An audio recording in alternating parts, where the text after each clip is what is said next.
Hello, everybody, and welcome back to Deciphering My Experience. My name is Eric, and it is a gorgeous day here in Alaska, and I hope it's a gorgeous day where you are at as well.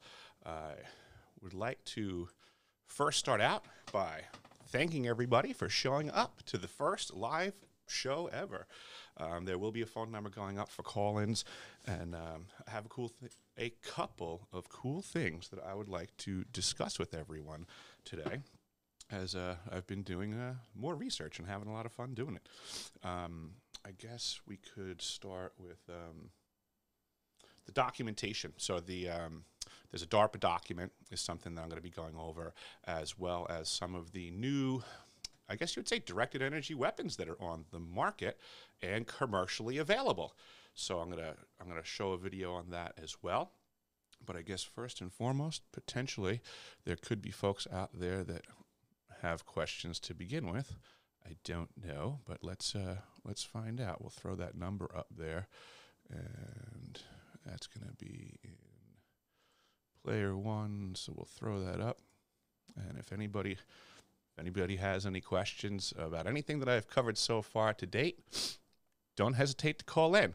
But I'm going to pull up some screens right now, and we'll share that documentation. So as everybody knows, we do have the website, so we can produce documentation and let everybody see that. So we're going to pull up number 5 is going to be where that one is at. The live call-in number for anybody that's listening is 888-689-1092. That's 888-689-1092. And I'm going to pull up here the DARPA document, DARPA 1999.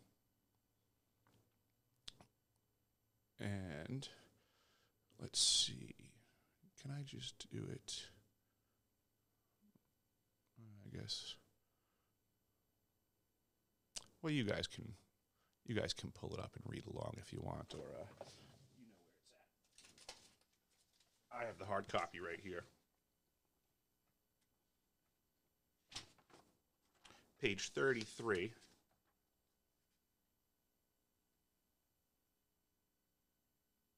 They're discussing cryo systems.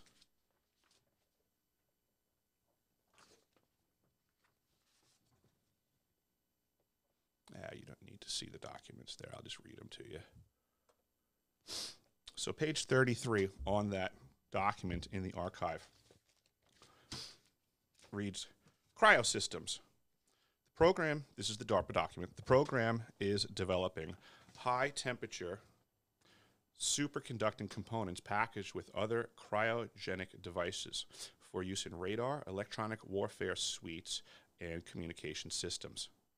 Today's military communications and radar systems must detect increasingly weaker signals within a background of interference and clutter. To do this, most systems rely on software algorithms.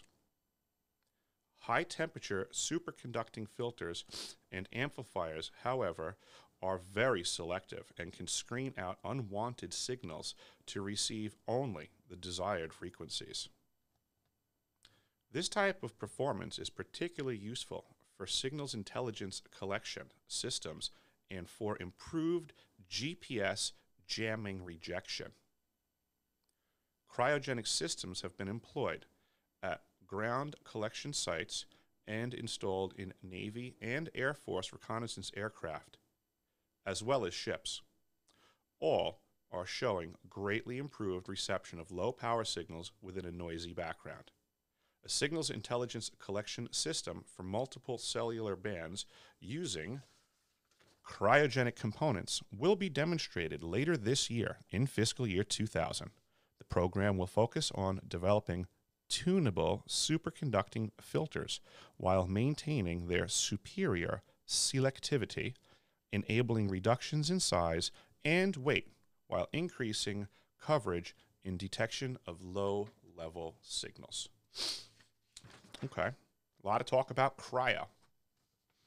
Not a lot of folks work with cryo. Not a lot of places have cryo. One of the places that does have cryo is the South Pole Station, and it has a massive cryogenic system. And what I read right there would be a good explanation of the system that I was working on in an aspect similar to when in 1994, and I was privy to a view of the submarine service, I appreciated that the technology being presented to me had a primary presentation. At the ripe young age of 18, in the year of 1994, I knew something else was going on and that there was some other aspect. Now, knowing that these types of things go on, and having been to South Pole Station and worked on a cryo system, by similar definition, I'm not saying that the South Pole Station doesn't have a science capacity. I bet it does. I bet that's its primary presentation. I very much believe that there's a high probability that something else is also going on, since I've already found out that the ELF is going on there. I found out the ice cube neutrino detector is also with the ability to transmit, which is a big deal. Now, this whole cryo thing, because this brings in some of the other telescopes that have cryogenic systems on their focal planes, their receptor plates for all practical purposes, where they get their information, has a cryo field in it, basically. And the storage volume of the cryo fluid at South Pole, is compressed helium, is stored at 4 degrees Kelvin. That's only 4 degrees above absolute zero. It gets transported over to the end-of-use facility, the telescopes, and chilled further down to 0.25 degrees Kelvin. That's 1/4 of a degree above absolute freezing. Interesting piping and plumbing. We'll just put it that way. Compressors, all kinds of fun stuff. But this is cold and dangerous stuff. But we're learning that DARPA and technology are using these things for alternative purposes as well, is what it looks like to me. But if that looks like that to you, call in. If it doesn't look like that to you, you can still call in. It's all good. But that's what I was thinking about these DARPA documents, is that the whole, I guess you would say, double duty is a thing that the military-industrial complex is a big fan of. They love getting a return on their investment. If they can spend $100 and get a science experiment, so be it. If they get $100 and they can get a science experiment and a weapon, they're going to really like the weapon aspect, and they're going to love the cover story of science even more. I mean, that's it's a 1-2 punch for them. But by all means, please do go to the website and take a look at the documents there. I also have the documentation for the DOM document, which shows that the ice cube neutrino detector also transmits. It's just fact of the matter, folks. We have to understand that the times are changing. The Salvatore Pais patents that came out that are going to let everybody in on how spaceships, submarines, all these things work differently. Here we are, it's 2021, and I'm only just beginning to be able to have conversations with people for things that I became in consideration of back in 1994. The cat's still not out of the bag yet, officially. It's just that we can now have these conversations, that people are willing participants to the conversation when they used to be highly reluctant. But we'll see. I mean, I'm putting the information out there about the South Pole Station, and I think for the most part, it's falling on deaf ears, because I don't know that people appreciate the level of the potential of the threat. It's, I mean, we're talking like global mind control. Take that into consideration. At least, people don't like the term control. They think it's impossible. How about we just call it manipulation? Global mind manipulation. I'll agree. It's not like flipping a switch and, making someone like, O.J. Simpson back in the day. I must kill the queen. It doesn't work like that. But the power of suggestion and the ability to manipulate and guide through technology has been a goal that's been funded. It's been researched.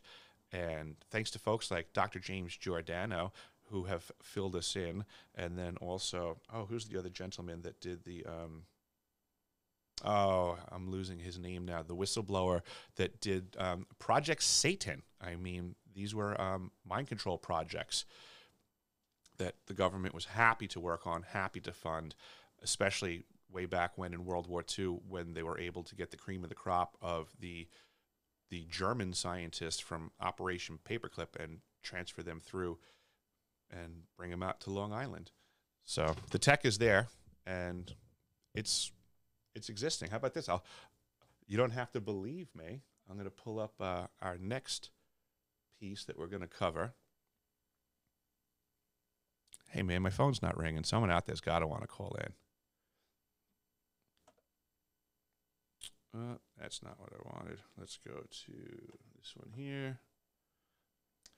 So, folks, this is a video clip. We'll do a review. Let's do a product review.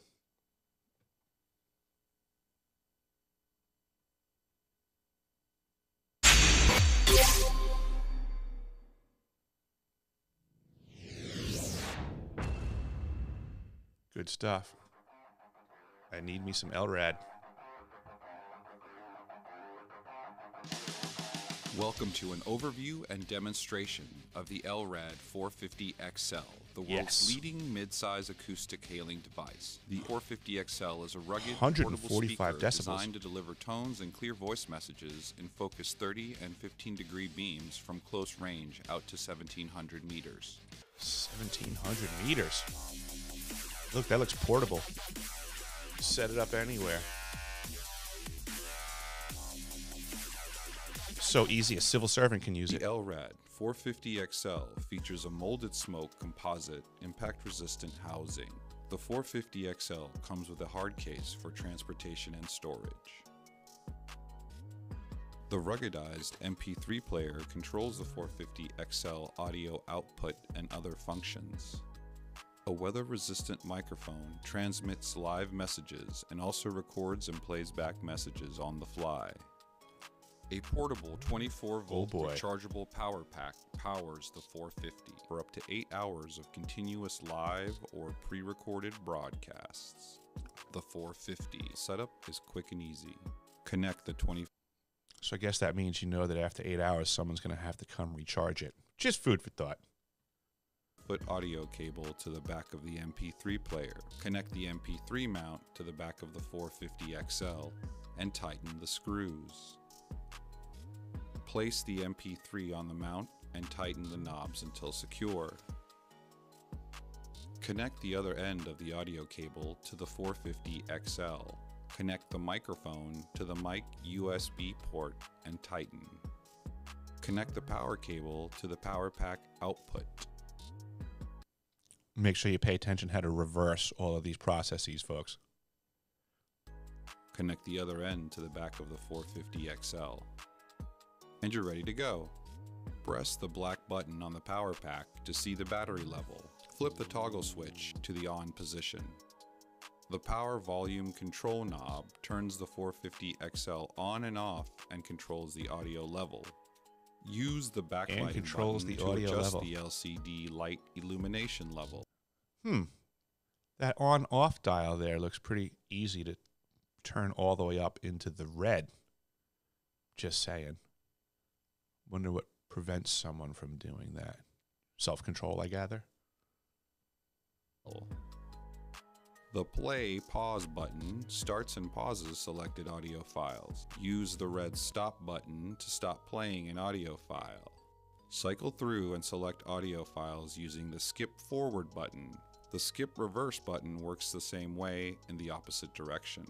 Use the repeat button to loop an audio file.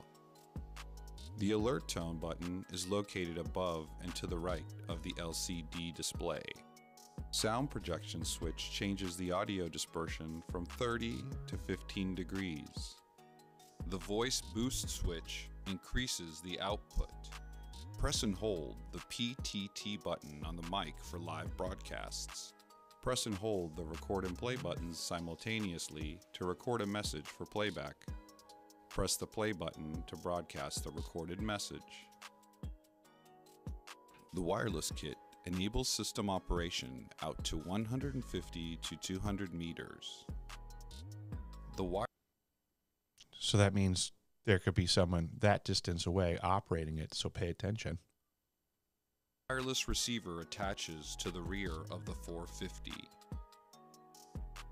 The wireless kit includes a headset that plugs into the wireless transmitter for hands-free operation. The 450 XL comes with a pan-tilt yoke for up, down, and side-to-side movements. Place the 450 XL securely on the magnetic mount. Engage the high-strength locking magnets.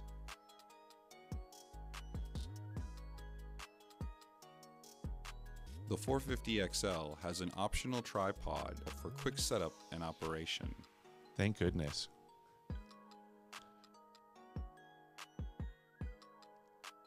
For more information on the 450 XL, including a datasheet Check and out technical LRAD. specifications, contact Genasys or go to genasys.com. Good thing they changed their name so they're so hard to find. Yep, folks, that's the new iteration of the company formerly known as LRAD. They now go by Genasys, and that is what they call non-lethal weapons. They call it a communications device, actually, now. It used to just be considered non-lethal weapon. Now they're calling it a communications device because, yes, again, like we're seeing in DARPA documents and my life experience, is they love to present something as one thing, but in fact, it can do something else. So what we saw in the video is that that device can actually go up to 145 decibels as rated. The idea is that the officers are trained to never put it in the red zone because that's bad and that's illegal.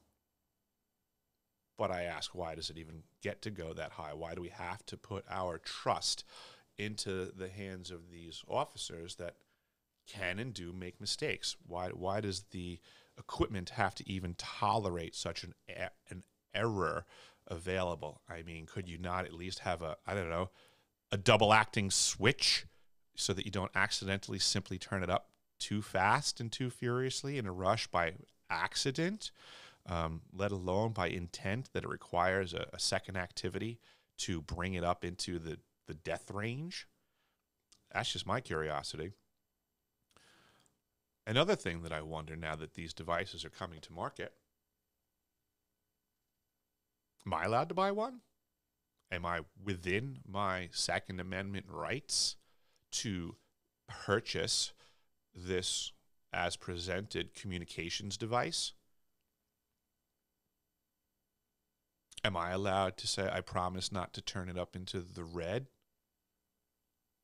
Or do I not have to worry about it because the red isn't a threat? So I can buy it and I can use it and I can also turn it into the red zone? It makes me wonder. This is kind of that whole idea, you know, if the police are allowed to use it to communicate, I guess the idea being crowd control. Could crowd members purchase these devices and communicate back to the officers? Would that be against the rules, the law as written, or are you just communicating? You know, if they say, hey, please disperse, and they do it over this system, and then they hit the audible, bleep, bleep, bleep, and it's supposed to make you disperse. Are you allowed to get one of these and pre-record your thing on the MP3 player as stated, and then can you have one that says, like, screw you guys, we're staying, beep, beep, beep, beep, beep, beep. Or, you know, are you allowed to communicate back to them with these communication devices. Is that the new methodology of protest and communications? Like, we won't call it civil war. We'll call it like civil conversations. Because it's just, you know, a digital voice weapon. It just makes me wonder. Come on, folks. Who's out there who's brave enough to be the first person to ever call into this show? 888-689-1092. The lines are open and clear as the sky is in Alaska.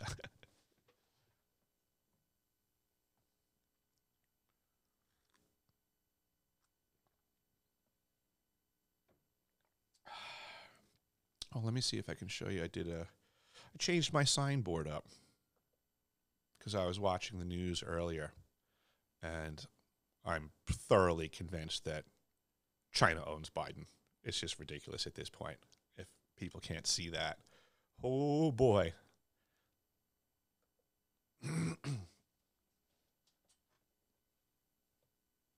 I should try to find one of these videos where the police have already been caught abusing the LRAD devices. Let's see if I can do that. Let's see. LRAD used on crowd probably works.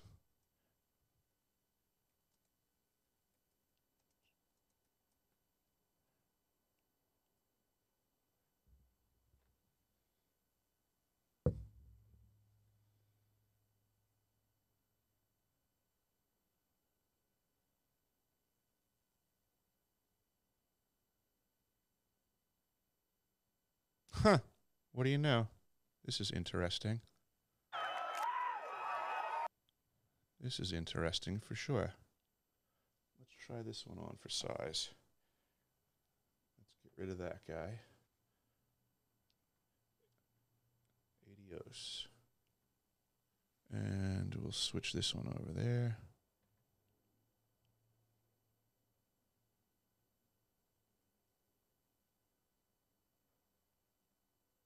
So this is apparently riot police using an LRAD sound cannon against students in 2011. This is someone live on the scene. So this is what I'm getting at, what you're going to need to get used to more in your community. Check this out.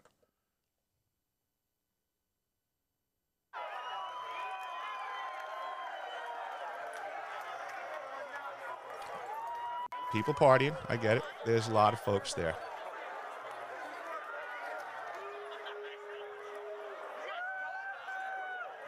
Well, Katie, I'm glad this is my last year here. Police are showing up. Oh my God.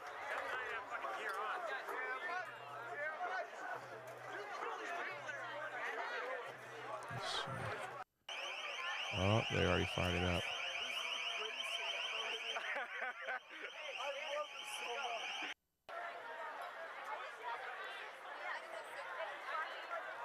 That's what it sounds like. I know. Going through.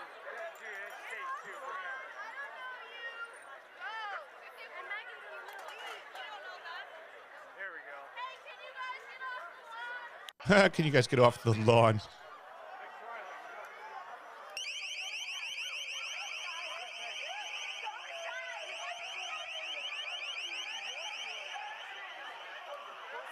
Please disperse.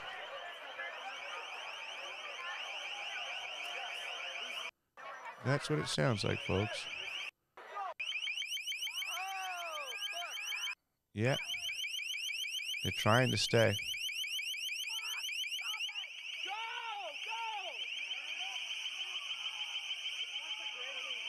And you can see, even in this video, that it's a directed sound beam. They're moving it around the crowd, and you can see how it gets louder as it hits this cameraman or pans around.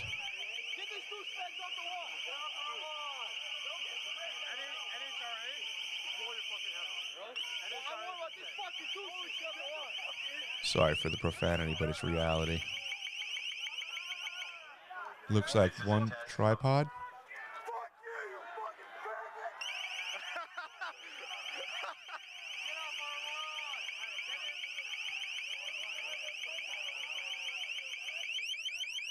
Just so you know, folks, people have built reflectors for these as well. And I've actually seen some other folks on the internet that have manufactured their own LRADs. So it's an interesting thing as well, because in regards to the Second Amendment, it's my understanding, and I am not a legal expert on this aspect, it's my understanding, but I believe you're allowed to make your own firearms. I believe that's legal, that you can pretty much like manufacture your own gun if you have the skill set, and then you don't have to buy it or do paperwork, that's kind of a workaround. So it makes me wonder if with the LRAD, do you get the, is there this same loophole? Because I have seen folks making LRADs. So if you want to make one, it's doable. I mean, just like Tesla coils and Tesla technology, if you want to do it, you can do it. There's nothing stopping you. And the powers that be are about to let the cat out of the bag on that one as well, I believe. There's been a lot of chatter about some Tesla tech being right around the corner, and then even some med bed stuff, which interestingly enough, I'm curious, have we seen some of this already in the world around us? I wonder, and I'm not sure, but there's technology now called cyberknife, and from what I'm hearing in the description, that the cyberknife is light technology that they're using to heal a lot of internal issues, and that sounds very med-bed like to me. So I wonder if this is one of these situations where they're rolling stuff out, and I guess right under our noses, if people aren't paying attention, maybe let's just say devil's advocate. Let's say cyberknife is what everybody's been calling medbed. But they know that, so they choose to call it something like cyberknife. How long would it take for people to just naturally figure out what's going on? It's the cyberknife stuff, from what I understand, is pretty expensive. So would it just be that, the rich people become aware of medbed technology as they're paying for cyberknife stuff, and we just think of it as wealthy, elitist, cyber knifery, like some sort of plastic surgery or just some, excess that we think is, for the wealthy only? It makes me wonder. There's certainly a lot of stuff that people are claiming is right around the corner that we may or may not see. I'm hopeful, but I keep seeing more of the figureheads in the conversation, I guess, appear like they've been on the government dime for a really long time. So I don't have a lot of firsthand experience meeting people that have figured out ways to get off the government dime. So it strikes me as odd when these are the current presenters that we have. When you were a paid disinformationist for a living, and then you're like, hey, but believe me now. I mean, that's really weird. It's asking a lot of people, especially when you're not putting out tons of info. I've seen a lot of folks from the recent UFO conference in Laughlin, which, by the way, thank you very much to Chris Matthew. The interviews that you've done, I've been watching recently, have been very good. And Ryder Lee with Raised by Giants, who was out there as well. Thanks to both of you. But I've been watching a lot of the folks that Christopher and the others were presenting there, and it just seems that they're still completely happy to be withholding tons. They admit they can only talk about this and that is still classified. So it doesn't seem to me to be a genuine whistleblower per se when you release information in that capacity. It looks to me more like you are a disclosure facilitator, which basically makes you like a disclosure puppet, which I think the circles are full of disclosure puppets, because there are factions, multiple factions, that have a preference on what people know and how they know it. These control mechanisms are out there, and we need to try to eyeball them and work together to break down these barriers, work with these people, because they do still have pertinent information. It's just that we have to understand the big picture, is that their information is oftentimes blatantly, their true information, I should say, is blatantly intermingled with known false information. That is the operation. So there are so many folks in these circles that are running around with bags full of facts and bags full of fraudulent statements as well. This is where it takes discernment, because for all practical purposes, take a lot of what I say as wrong just to make it equal. I could have been disinformed. I could have been tricked. So there are things that are true that I say, and there are things that aren't true. So you're going to have to use discernment for me and everybody else. That's all I'm trying to get folks to do, is to not look at these folks like Pied Pipers. There are things that they need to work on as well to make corrections for the error in what they have presented, because whether through act or omission, not every single thing that every single person out there is saying can be true. It just doesn't work like that. It can't all integrate. Not everybody can be right.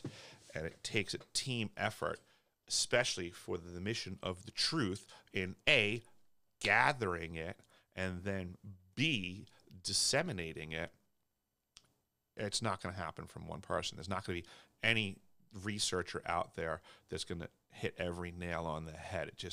It's too big of a mission. It takes too long. I recently posted some books that I recommended about Jim Mars, who I do think was, I should say, one of the best researchers out there. And he spent a lifetime of being very good at connecting the dots, and there's still a lot of dots connect when he passed on. So it just is what it is. We all have to do something out there, which, by the way, speaking of everybody doing something, if you guys wouldn't mind, if you could always please remember to subscribe, like, share, comment, and help get the word out there. Deciphering.tv is basically here to help spread the truth for everybody. And if everybody could help me spread the truth, it would make it a lot easier. So please go to deciphering.tv and subscribe. And then you can also go check me out on YouTube at Deciphering My Experience. I'm also on Facebook and MeWe, so come check it out if you want. I have CBD products that you could link to. I highly recommend them. They're really high quality, and if you know of a better one, let me know, because I'll consider it. But this is the best one that I could find, and I do recommend people utilizing CBD products in their practices. It's good for you. Well, I was hoping that somebody was going to call in, but I guess not. You can't be that lucky. All right, folks, I'm going to let it slide. That was a fun little trip down some DARPA darkness, and I hope everybody has a wonderful day. Thank you very much for coming, and my name is Eric. Thank you for coming to Deciphering My Experience.